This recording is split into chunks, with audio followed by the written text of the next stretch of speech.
अब तो Donald Trump president भी बन चुके हैं यूनाइटेड स्टेट्स के। कई सारे एग्जीक्यूटिव ऑर्डर्स को भी पास कर चुके हैं। उनमें से एक एग्जीक्यूटिव ऑर्डर तो डायरेक्टली क्रिप्टो रिलेटेड ही था। उसके बावजूद क्रिप्टो मार्केट में ऐसी कोई खास गर्मा गर्मी नजर नहीं आ रही है। एक अजीब सा सन्नाटा है। क्या ये तूफान के आने से पहले वाली खामोशी है? क्या एक एवलांच बिल्डअप हो रहा है? क्या एक ऐसी तगड़ी सुनामी के लिए हम तैयार हैं जो आएगी और पूरे मार्केट को एक साथ उठा के रख देगी? और उसका ग्राउंड वर्क, उसका फाउंडेशन ऑलरेडी ले डाउन कर लिया गया है जैसे डोनाल्ड ट्रंप ने शपथ ली और एग्जीक्यूटिव ऑर्डर्स को पास करना शुरू कर दिया। मिलके जानने की कोशिश करेंगे इस वीडियो में। नमस्कार, मैं हूं विनय और स्वागत करता हूं एक और नई वीडियो में।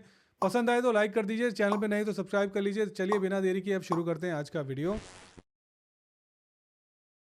जैसा कि मैंने इस वीडियो के स्टार्टिंग में आपको बताया था कि हम आज जानने की कोशिश करें कि मार्केट एग्जैक्टली खड़ा कहां पे है। मिक्स से सेंटिमेंट्स मुझे इस समय नजर आ रहे हैं। कई सारे परमा बुल्स हैं जो एंटिसिपेट कर रहे हैं कि मार्केट जो है यहां से ऊपर की तरफ जाने वाला है, एक बड़ा मार्केट में मूव आने वाला है ऊपर की तरफ। On the other hand bears का भी ग्रुप है जो कहता है कि जितनी भी पॉजिटिविटी हो सकती थी हो गई है। जो सबसे बड़ी खबर थी कि डोनाल्ड ट्रंप को प्रेसिडेंसी मिलने वाली है और उनकी शपथ ग्रहण समारोह होते ही हम देखेंगे रॉकेट बन जाएगा मार्केट, ऐसा तो कुछ हुआ नहीं। जब सब कुछ हो ही चुका है उसके बाद में बचा क्या है? नई लिक्विडिटी मार्केट में आएगी कैसे? तो इस वजह से वो सोचते हैं कि अब मार्केट यहां से करेक्शन ही करने वाला है। जो हमको पीक मिलना था एक, वो मिल चुका है। लेकिन मैं आपको आज कुछ होपियम देने वाला हूं। मैं आपको ऐसे पॉजिटिव फैक्टर्स दिखाने वाला हूं जिसकी वजह से मुझे तो ऐसे लगता है कि चांसेस नीचे की तरफ जाने की कम है और ऊपर की तरफ जाने के ज्यादा है, क्योंकि बहुत सारे पॉजिटिव फैक्टर्स जो स्टैकअप हो रहे हैं एक के ऊपर एक। ऑब्वियसली मेरे पास कोई क्रिस्टल बॉल नहीं है जो मैं आपको बता दूं कि हाँ ऐसा ही होने वाला है। हम लोग तो कैलकुलेटेड रिस्क ही ले सकते हैं अपने हिसाब से। वो अलग अलग पैरामीटर, अलग अलग फैक्टर्स हो सकते हैं जो ड्राइव करते हैं मार्केट को। कुछ टेक्निकल होते हैं, कुछ फंडामेंटल होते हैं, कुछ ब्रॉडली इकोसिस्टम रिलेटेड होते हैं, कुछ मैक्रो इकोनॉमिक्स के रिलेटेड भी होते हैं।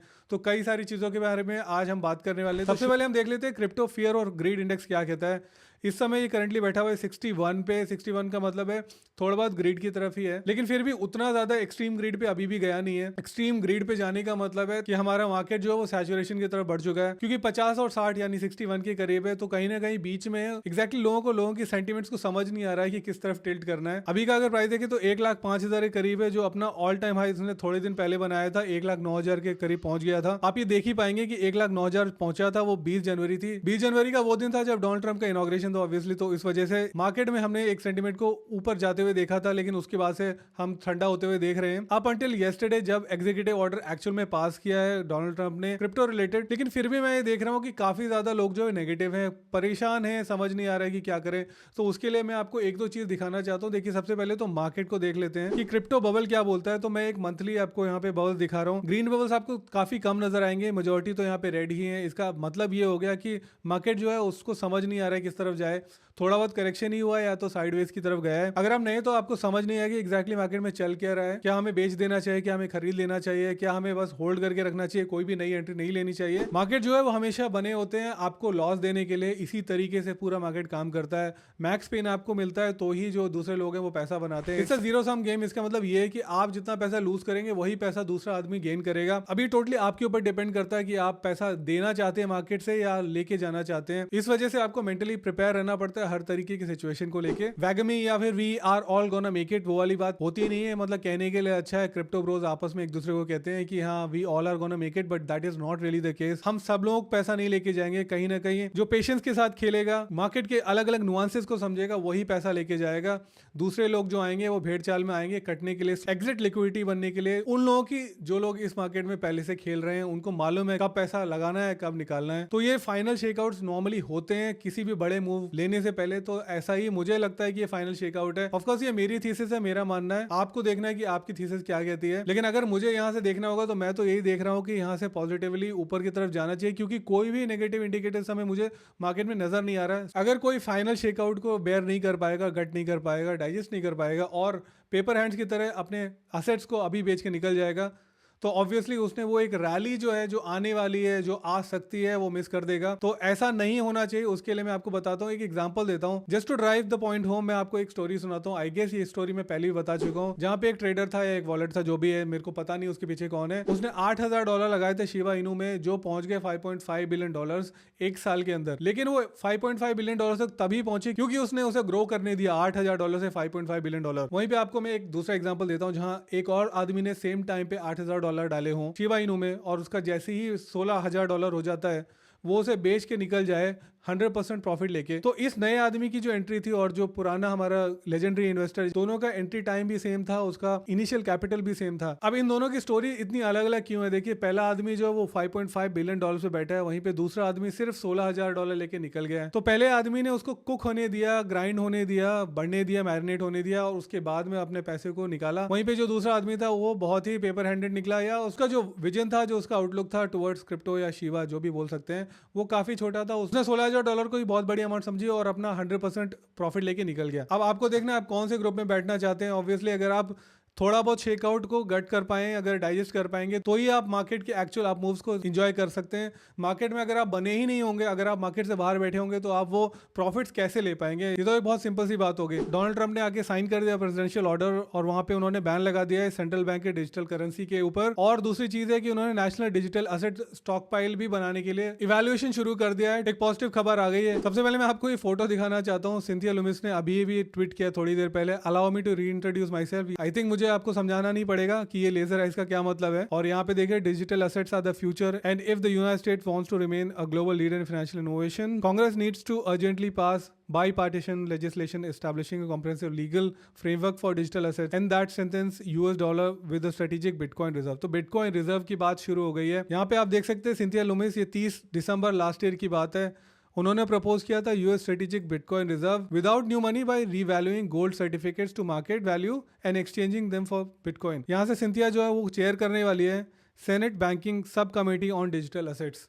तो अब आप खुद ही सोच सकते हैं ये कितनी बड़ी खबर है हमारे लिए। शायद किसी ने सपने में भी नहीं सोचा होगा 3 साल पहले कि ऐसा कुछ हो सकता है, यूएस इतना ज्यादा प्रो क्रिप्टो हो सकता है। तो यहाँ से मुझे तो कुछ भी नेगेटिव नजर नहीं आ रहा है जिसकी वजह से मार्केट ऊपर ना जाए। दूसरी एक चीज मैं आपको M2 मनी सप्लाई भी दिखा देता हूँ। ये M2 मनी सप्लाई जितनी ज्यादा होगी उतनी ही ज्यादा लिक्विडिटी मार्केट में इंजेक्ट करता है यूएस गवर्नमेंट। तो आप यहाँ पे देख सकते हैं 2021-2022 के बीच में कितनी ज्यादा उन्होंने M2 प्रिंटिंग करी थी, मनी सप्लाई बढ़ा दी थी, जिसकी वजह से जितनी ज्यादा मनी सप्लाई मार्केट में आ जाएगी उतने ही ज्यादा रिस्क ऑन एसेट्स होते हैं, जैसे स्टॉक मार्केट हो गया या क्रिप्टो हो गया, उनमें पैसा इंजेक्ट किया जाता है और जितनी ज्यादा लिक्विडिटी अंदर आएगी उतना ही ज्यादा मार्केट ऊपर जाता है। ये ज्यादा आप मेरे को आपको समझाने की जरूरत है, it's very very obvious things. और वहां से 2022 से धीरे धीरे नीचे ही आता चला गया, लेकिन अब वापस से ऊपर की तरफ जाना शुरू हो गया है। इधर आप देख सकते हैं 21 ट्रिलियन के करीब है इस समय M2 सप्लाई, और ये जैसे जैसे ऊपर जाएगी उतनी ही ज्यादा नई लिक्विडिटी मार्केट में इंजेक्ट की जाएगी यूएस गवर्नमेंट के द्वारा, और जितनी ज़्यादा पैसा और आएगा मार्केट में उतना ही ज़्यादा हमारे मार्केट्स ग्रो करेंगे। बर्न करके यहाँ पे प्रिंटर दिख रहा है, इसका मेटाफोरिकली मतलब ये है कि मनी प्रिंटिंग शुरू होगी और ज़्यादा मनी प्रिंट की जाएगी और ज़्यादा इंजेक्ट की जाएगी। और अगर मैं आपको लेमेन्स टर्म में बताऊँ, एक आम भाषा में बताऊँ, तो M2 सप्लाई जितनी ऊपर उतना ज़्यादा स्टॉक मार्केट ऊपर। हाँ, उसके साथ इन्फ्लेशन भी बढ़ेगा, लेकिन that is a discussion for some other video. उसके साथ जो नेगेटिव इंपैक्ट आता है ओवरऑल इकोनॉमी का, वो हम आज कंसीडर नहीं कर रहे हैं। जो अगला पॉजिटिव न्यूज़ है मैं आपको यहाँ दिखाना चाहता हूँ। ऑन्डो फाइनेंस वालों ने ये ट्वीट किया है। लैरी फिंक, आप जानते होंगे, ब्लैक रॉक के सीईओ हैं। 11-11.5 ट्रिलियन डॉलर की कंपनी है, उनके पास assets under management 11-11.5 trillion dollars के हैं। And he is been a big proponent of RWA, real world assets.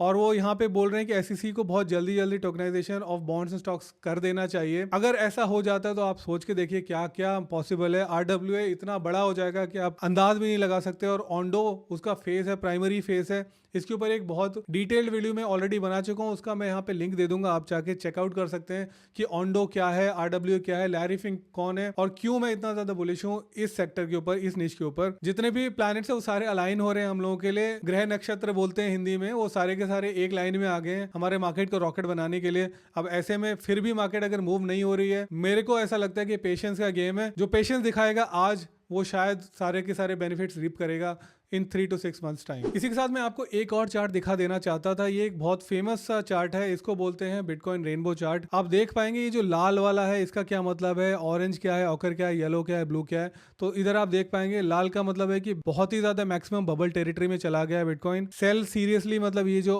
Orangish है, ये जो लाइट ऑरेंज है वो फोमो है। लाइट येलो बोलूं या फिर लाइट ऑरेंज बोलूं, ये बबल है। ये वाला जो येलो है हॉडल है। इसी तरीके से हम जितना ज़्यादा राइट जाएंगे उतना ही ज़्यादा जो वैल्यू है वो कम है या चीप है। इस हिसाब से ये बेसिकली बनाया गया है। तो हम पिछले 3 या 4 बुल साइकिल्स देख लेते हैं और उसका जो टॉप है वो देख लेते हैं।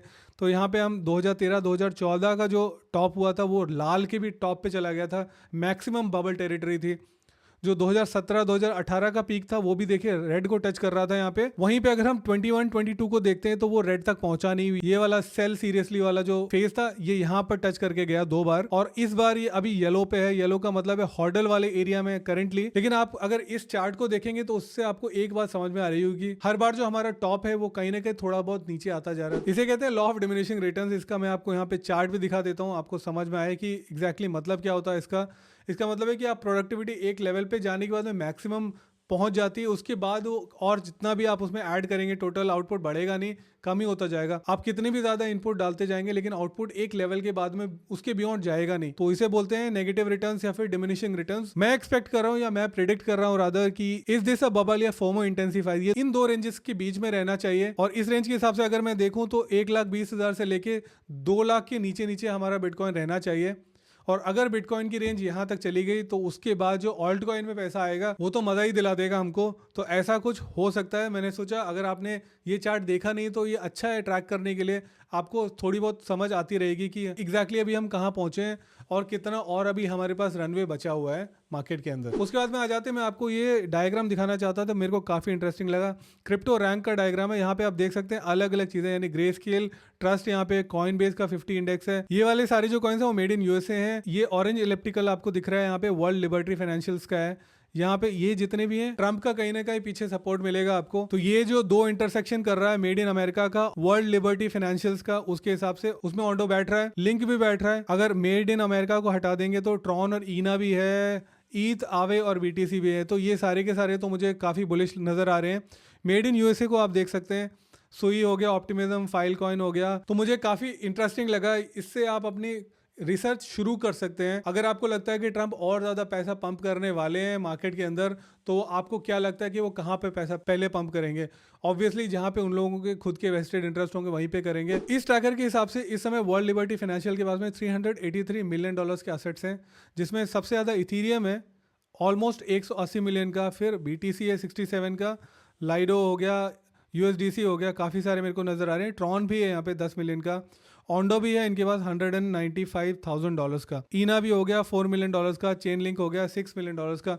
तो इस तरीके से आप यहाँ पे देख सकते हैं ये सारे के सारे कुछ कुछ वही हैं जो मैंने आपको पिछले चार्ट में भी दिखाए थे। तो अगर आपको सेफ्टी चाहिए और सेफ्टी के साथ में अपसाइड चाहिए तो ये वाले टोकन्स हैं, दीज आर नो ब्रेनर्स, क्योंकि यहाँ कहीं ना कहीं प्रेसिडेंट का हाथ है एक तरीके से इनडायरेक्टली। ऑब्वियसली वो डायरेक्टली बोल नहीं सकते कि हाँ मैं ये बेच रहा हूँ या खरीद रहा हूँ। तो हम ये कह सकते हैं कि प्रेसिडेंट की फैमिली या फैमिली ट्रस्ट है जो इनके पीछे है, तो उनका वेस्टेड इंटरेस्ट ऑब्वियसली है। और क्योंकि मैं ऑन्डो की ऑलरेडी बात कर चुका हूँ, लैरी फिंक की बात कर चुका हूँ, तो एक बार ऑन्डो का प्राइस देख लेते हैं। $1.45 का इस समय माइकी बुल क्रिप्टो का चार्ट है। यहाँ पे भी ये बता रहे हैं कि इसने अपना जो डाउन ट्रेंड का रेजिस्टेंस था उसको ब्रेकआउट कर लिया है, and it is the king of RWA, no questions asked. इसका जो नेक्स्ट फिब लेवल है वो है 1.272 एंड देन 1.618। 1.272 तक चला गया तो $2.5 के करीब पहुंच जाएगा प्राइस, और अगर 1.618 पे पहुंच गया तो $3.22 तक पहुंच जाएगा। तो ये 2 नेक्स्ट टारगेट है, इसके ऊपर आप नजर बना के रख सकते हैं। अगला इथीरियम भी एक बार देख लें तो अगेन ये माइकी बुल क्रिप्टो का ही चार्ट है। ये जो ट्रेंड लाइन है एक लॉन्ग टर्म ट्रेंड लाइन है। इसके बॉटम से अपसाइड अगर इसकी पिछली देखी जाए तो 74% रही, यहाँ पे आगे उसको रेजिस्टेंस मिला। अब यहाँ से वो अगर बोल रहा है कि इस रेजिस्टेंस को ब्रेक करता है तो उतना ही 74-75% ऊपर जा सकता है, और अगर वहां तक चला गया तो 7,000 के करीब पहुंच जाएगा इथीरियम। और जैसे ही इथीरियम यहाँ तक पहुंचेगा, ऑल्ट मार्केट में जो आपको रॉकेट बनते हुए टोकन्स नजर आएंगे वो आप इमेजिन भी नहीं कर सकते हैं। चलिए ऑन दैट पॉजिटिव नोट अब मैं आपसे मिलता हूँ इस वीडियो में, तब तक के लिए नमस्कार, जय हिंद, वंदे मातरम।